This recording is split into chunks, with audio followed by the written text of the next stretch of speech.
नमस्कार मित्रांनो, विण दोघातीलही तुटेना या मालिकेच्या येणाऱ्या काही भागामध्ये मित्रांनो एक आता जबरदस्त असा कोणता ट्विस्ट आपल्यासमोर बघायला मिळणार आहे आणि त्या ट्विस्टमध्ये नक्की समरची काय आता रिॲक्शन असेल, समरने नक्की असा कोणता धक्कादायक निर्णय घेतलेला आहे आणि त्या निर्णयामुळे मात्र आता नक्की काय होतं, स्वानंदीला न्याय कसा मिळतो आणि मल्लिका अंशुमन यांच्या पापाच्या या चेहऱ्यांना मात्र आता समर कसा बाहेर आणतो आणि स्वानंदी मात्र आता समरला यामध्ये कशी साथ देणार आहे। परंतु होतं तर काय, सुष्मिताला मात्र आता ह्या अंशुमनचं आणखीन एक कोणतं सत्य बाहेर पडतं आणि स्वतः डोळ्यांनी मात्र तिने आता अंशुमनचे जे खरं रूप आहे आणि अंशुमन नक्की कसा आहे हे सगळं काही आता तिच्या पुराव्यासहित सिद्ध समोर आलेलं असतं। तेव्हा मित्रांनो आता नक्की सुष्मिता काय असा नवीन स्टँड घेते, अंशुमनला तर धडा शिकवते, परंतु स्वानंदी आणि समर या दोघांची माफी कशी मागते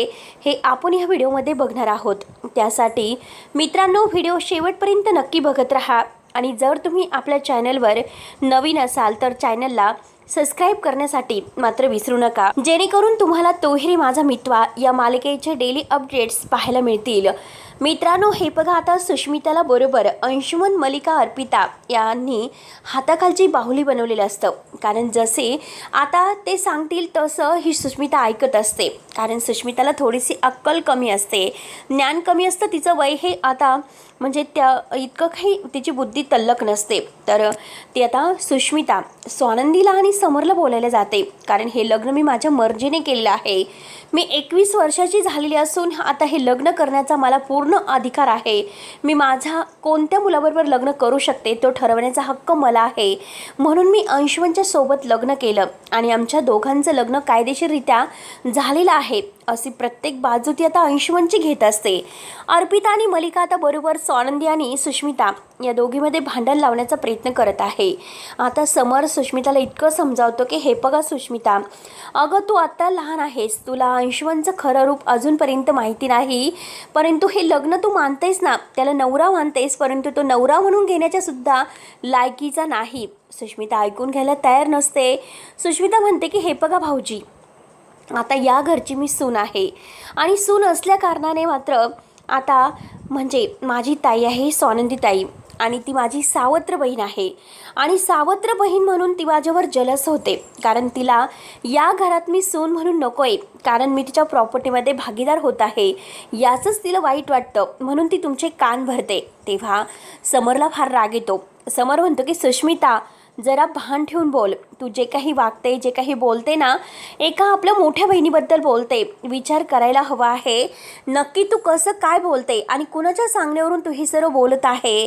तेव्हा आता वेडी सुष्मिता म्हणून जाते की मल्लिका काकू आणि अर्पिता ताई, आता मात्र मल्लिका आणि अर्पिता आता यांच्या दोघांची पोलखोल झाल्यानंतर आता ही सुष्मिता कशी म्हणजे तिचं साधं असतं आणि आता ती सहजपणे बोलून जाते की मला मल्लिका काकू म्हणजे सासूबाई आणि ताई शिकवतात, कारण कसं बोलायचं, स्वानंदीला कसं उत्तर द्यायचं, स्वानंदीची कशी जिरवायची, हे सगळं काही त्या मला सांगतात आणि मला त्यांचं तर ऐकणं कर्तव्यच आहे, कारण मी त्यांची सून असल्यामुळे त्यांचं मला ऐकावं लागतं, म्हणून मी आता ताईला असं बोलते। तेव्हा लगेच आता समरला राग येतो। समर म्हणतं की काकू तू तू असं करू शकते, म्हणजे तू सुष्मिताचे कान भरते, म्हणजे ह्या सगळ्याला तुझा पाठिंबा आहे, तर अंशुमन आणि सुष्मिता या दोघांनी लग्न करावे हे तुला माहिती होतं, मन तू हे सगळं मुद्दाम केलेलं आहे असे मात्र आता ती सांगते। त्यानंतर मात्र आता काकूची बोलती बंद होते। काकू म्हणते की सुष्मिता अगं काय बोलतेस, अगं बोलताना जरा भान ठेवत जा, अगं मी कधी तुला सांगितलं की स्वानंदीशी तू असं कर तसे कर।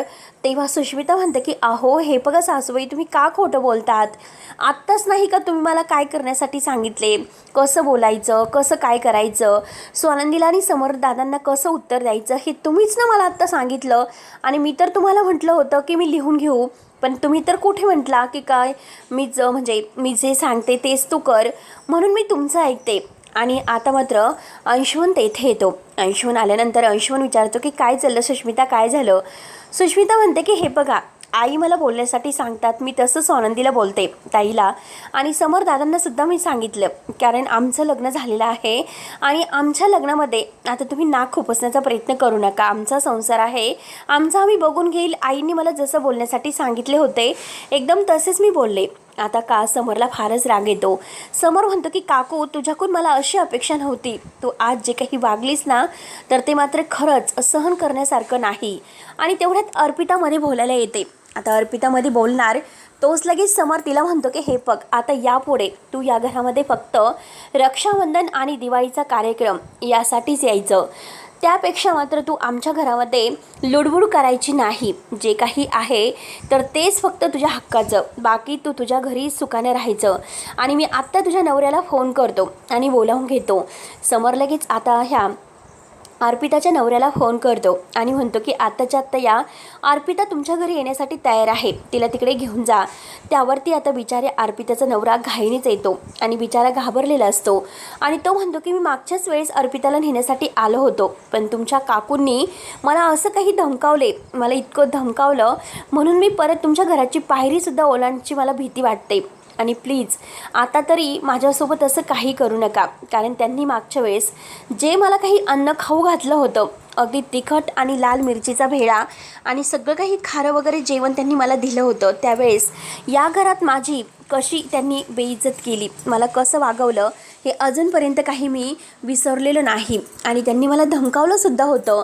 त्यामुळे मात्र आता या घरात परत येण्याची माझी हिंमतच राहिली नाही, कारण माझ्या मुलीला आईची गरज आहे. आणि ती आता माझी बायको इकडे राहते आणि एकतर मी तिला घेण्यासाठी आलो तर तुमच्या काकू मला धमकावतात आणि धमकावून माझी म्हणजे त्रास देऊन मला बाहेर काढून देतात. मग कोणत्या तोंडाने मी तुमच्या मुलीला न्यायला यायचं.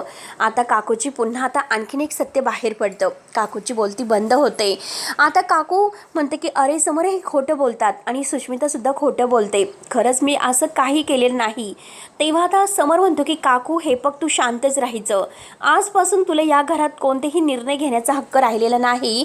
हे सगळे हक्क मी तुझ्याकडून काढून घेतो. तू फक्त आता शांत राहायचं.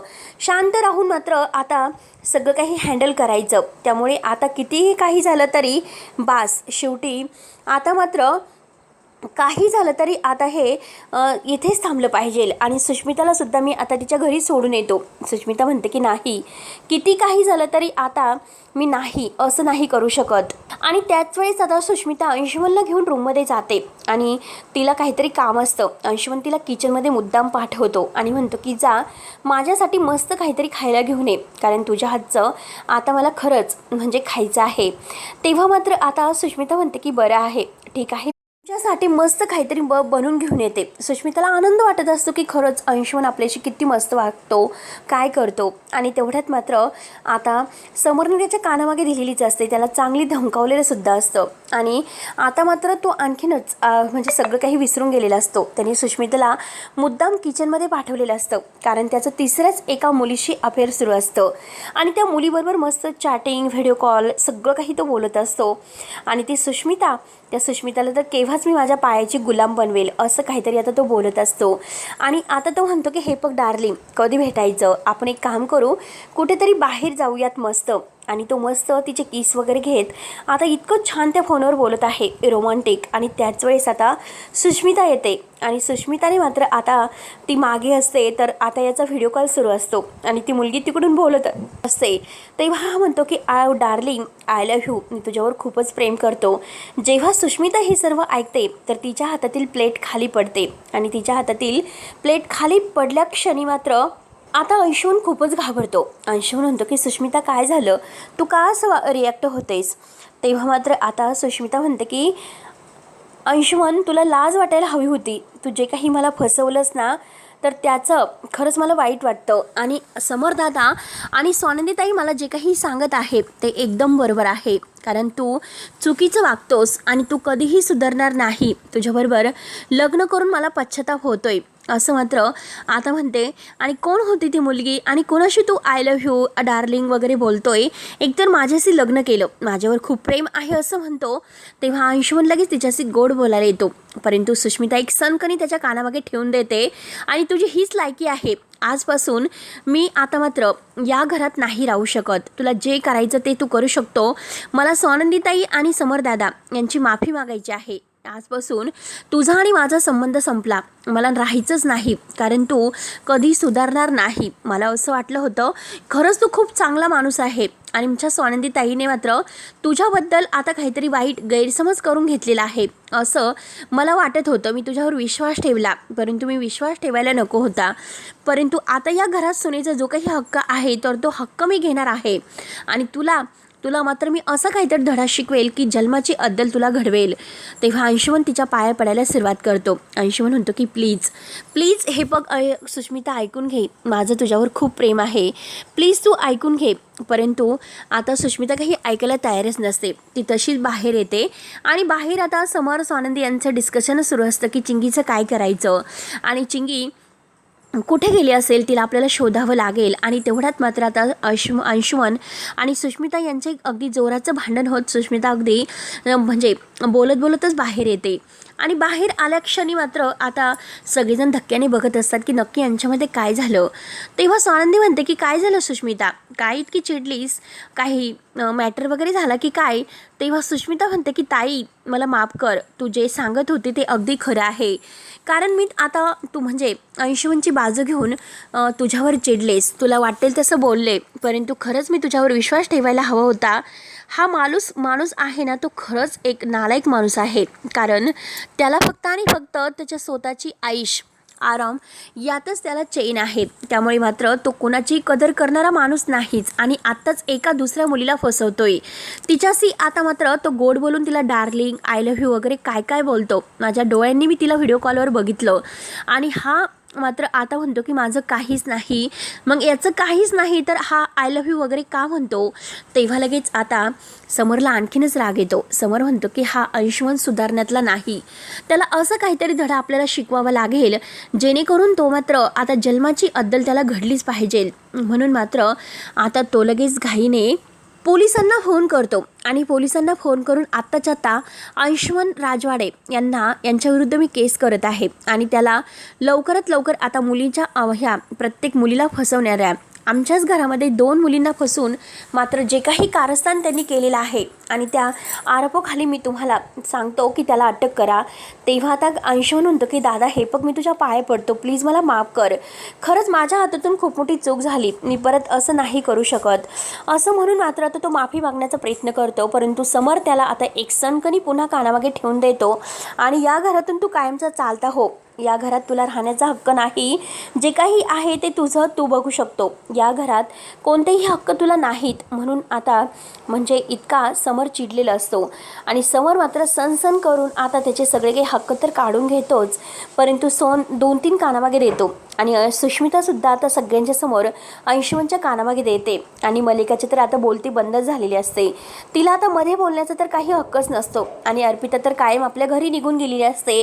म्हणून सुष्मिताने मात्र बरोबर आता अंशुमनचा बँड वाजवलेला असतो आणि त्याला त्याच्या पापाची शिक्षा मिळून दिलेली असते. तर मित्रांनो, पुढे नक्की काय होणार आहे हे बघायला विसरू नका. तोपर्यंत धन्यवाद.